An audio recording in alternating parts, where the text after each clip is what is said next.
জনগণের ভোট হাতের অধিকার আদায়, গণতন্ত্র প্রতিষ্ঠা করার সংগ্রাম করতে গিয়ে আমাদের বহু মানুষ জীবন দিয়েছে।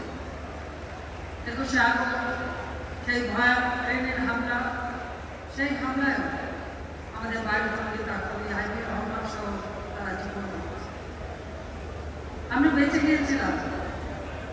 আমার এখন মনে আছে আমাদের ঢাকার মেয়র তদন্ত হানি ভাই, সে এবং আমার সাথে নজিব আছে এখানে এবং আমাদের আরো কর্মীরা, তারা আমাকে মানব ঘটনা করেছিল যে গ্রেডটা ঠিক ট্রাকের পাশে পড়ে, সমস্ত স্প্লেন্ডারগুলি হানি ভাইয়ের মাথায় এসে পড়ে, তার মাথা থেকে সমস্ত রক্ত আমার গায়ে পড়ে যাচ্ছিল। কিন্তু আমার গায়ে কোনো আঁচ লাগছে এখানে।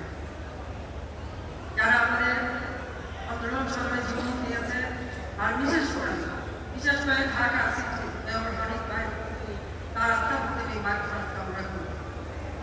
যেটি আমরা বেঁচে গিয়েছিলাম, আহত হয়েছিলাম